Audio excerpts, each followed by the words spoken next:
Welcome to the deep dive. Today, we're taking a bit of a shortcut, actually, straight into the mind of a master investor. That's right. We're looking at the 1991 Shareholders letter from Fairfax Financial Holdings, the one written by V. Prem Watsa. Yeah, a really foundational text for value investing, wouldn't you say? Absolutely. It's more than just the numbers. It's really a manual for business discipline, I think. Hmm. And for anyone listening who wants to figure out how to build something, a company, maybe even just their own portfolio for the really long term, Hmm. this letter is just a gold standard. A blueprint. Exactly. A blueprint for value-oriented corporate governance.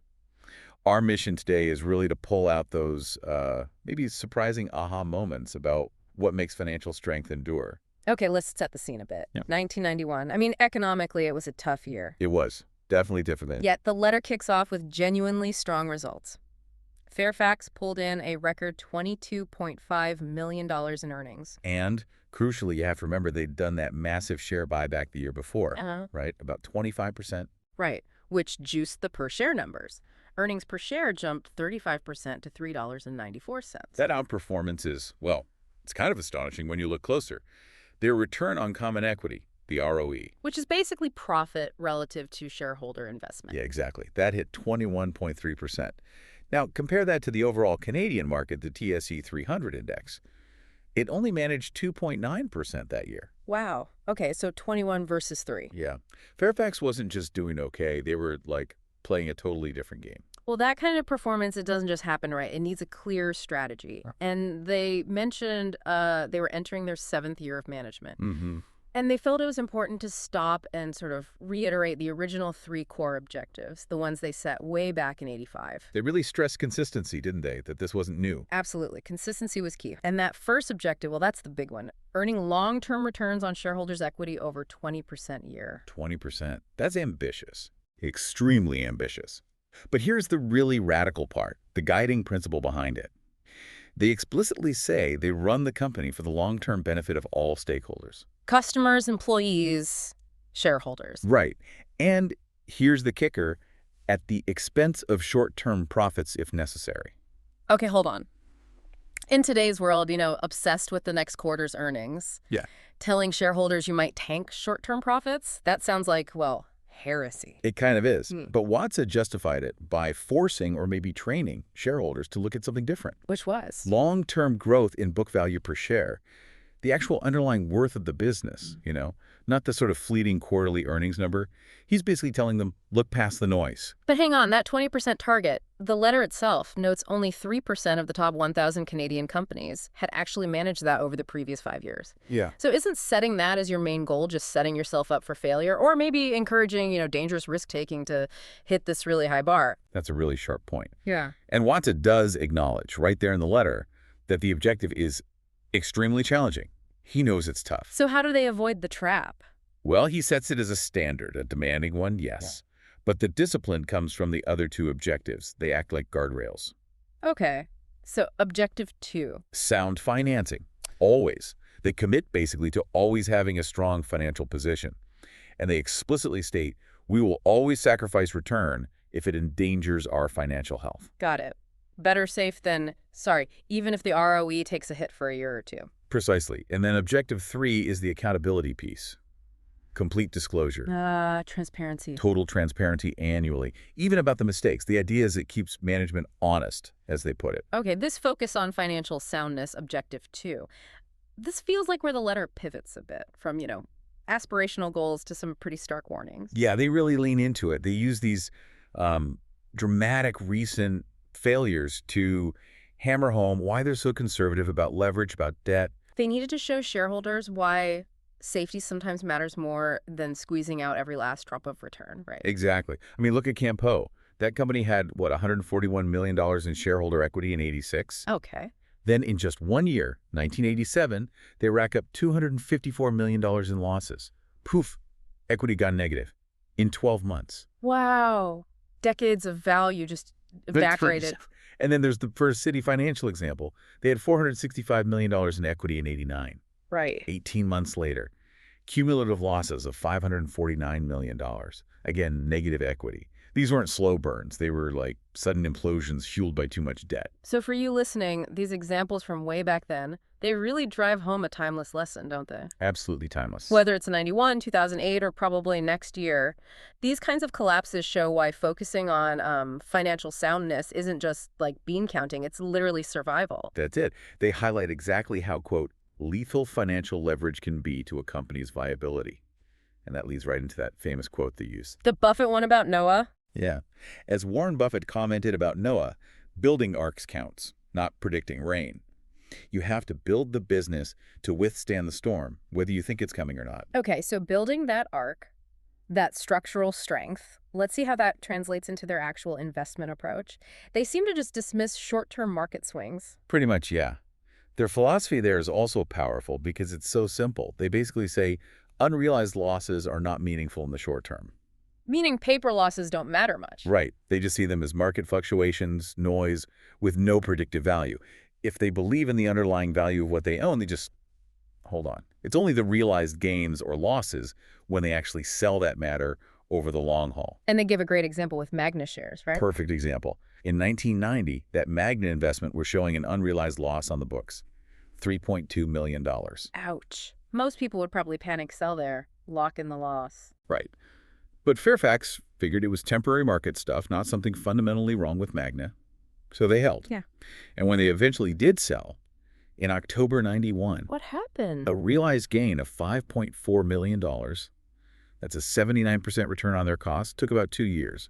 That short-term paper loss, Oh. totally irrelevant in the end. And that wasn't just a one-off, right? The whole portfolio saw improvement by the end of 91. Big time. That overall unrealized loss figure, which was $34 million at the end of 1990, it dropped dramatically, down to just $6.1 million by the end of 91, mostly because interest rates fell and stock markets rose. So the patience paid off. Financially, not just philosophically. Exactly. Now, moving beyond the investments, 1991 also showed some, real operational strength in their main business, insurance. Okay. And here again, you see that commitment to disclosure. They show the good and the bad. The insurance side was definitely a positive story overall. Underwriting results actually turned positive. Which they mentioned was partly due to some surety recoveries. Yeah, some one-off items helped, but the underlying trend was improving too. Look at Federated Insurance, one of their subsidiaries. Its combined ratio went from 106% in 1990. Meaning they were losing money on policies. Right, losing 6 cents on every dollar of premium before investment income. But in 1991, it dropped to 99%. Ah, so just profitable on the insurance itself? That's a big swing. It's a huge milestone, yeah. Yeah. Getting under 100% is key.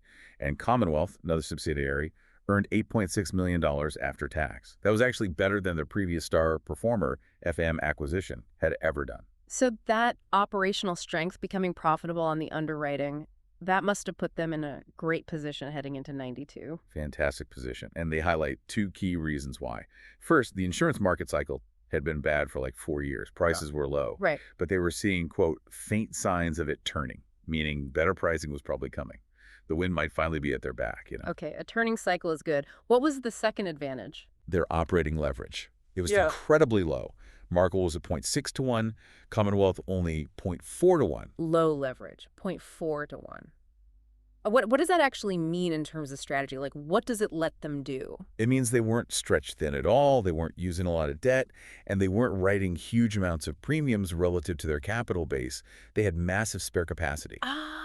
So this low leverage meant they had the firepower, the ability to, quote, write many times the premiums we presently write when the cycle turned and pricing got attractive. So they deliberately held back when prices were bad. Exactly. Sacrifice volume, maybe some short-term returns. And preserve capital. So they could hit the gas when conditions improved. Yeah. That's the arc building strategy right there in operations. That is a brilliant example. Long-term focus beating short-term volume, but true to objective 3, the disclosure. It wasn't all sunshine and roses, was it? No, definitely not. They were very upfront about the difficult spots, too. Claims adjusting through Morden and Hellwig was a disappointment, particularly losses down in their U.S. operations. Right. And then you get this incredibly human moment in the letter. Watsa talking about investment banking. Oh, yeah, the famous line. He just comes right out and says it. Your chairman's bright ideas have cost your company dearly. Huh. You almost never see that kind of direct personal admission of failure in an official company report. Almost never. Yeah. It feels like, the ultimate proof of Objective 3 in action. Real accountability. Yeah. How much did those bright ideas cost anyway? Well, the cumulative losses in investment banking went up by another $1.1 million that year, brought the total hit to $9.6 million, which is about $1.65 per share at the time. Wow. And they just report it. Own it. Don't try to bury it somewhere. And maybe that level of honesty is only possible because of their structure. They point out Fairfax is just a holding company, right? Right. Not operating directly. Yeah, very decentralized. Hmm. And run by this surprisingly tiny head office staff. Only 14 people. 14 people running this whole thing. At the holding company level, yeah. And their communication strategy is just as lean. They ask rhetorically about a press or investor relations department. And the answer is? We have none. Simple as that. They have a standard no comment for the press. They insist the company should only be judged by the annual report, the annual meeting, and the interim statements. Full stop. In a world of constant PR spin and endless earnings calls, that kind of disciplined silence is Well, it's fascinating. really, they force you, the investor, the analyst, to focus on the long-term results documented in those reports, not the daily or quarterly noise. And when you do look at those long-term results they provide, I mean, the growth they achieved since '85 was just staggering. It really was. Book value per share grew tenfold, from $2.08 to $21.41. 10 times your money just on book value growth. Yeah, which works out to a compounded growth rate of 46% per year. Now, they were realistic. They admitted right there that pace cannot be repeated. Sure, 46% annually isn't sustainable forever. Of course not. But that consistent performance, growing total shareholder capital from just $10 million in '85 up to $124 million by the start of '92, it just shows the sheer power of sticking relentlessly to those three core objectives. So wrapping this up, what's the big takeaway for you, the listener, from digging into this 1991 letter? Well, Once himself acknowledged, the future is always very uncertain and not predictable, but Fairfax was heading into 1992 in really sound shape. Because they'd focused on strengthening the fundamentals. Exactly. They'd achieved that core goal of shoring up the financials. And they were defensively positioned, just waiting patiently to really capitalize when that insurance cycle finally turned decisively in their favor. And that strengthening, that focus on the underlying business, that's really the lesson, isn't it? The letter stressed that, yeah, stock prices bounce around in the short-term premiums or discounts to book value. Right, which makes your returns jumpy day to day or year to year. But, quote, in the long term, these returns should converge. You just have to trust the actual value the company's building underneath. I think the most enduring takeaway from this 1991 letter is, it sounds simple, but it's incredibly hard. Discipline. Just sheer discipline. How so? Well, think about it. They built that incredible growth record not by taking huge risks with leverage, not by chasing quarterly targets, but through conservative accounting, being really careful with the balance sheet, and just hammering away at those three long-term objectives year after year. Even when it meant admitting failures. Even when it meant admitting failures, like the investment banking stuff, or maybe having lower returns than others in the short term because they weren't leveraging up. This idea that you must maintain financial strength and strategic capacity, you must stick to your principles, even when the market is screaming for instant gratification. Hmm. That's maybe the most powerful lesson here. It's Yeah. about enduring business discipline.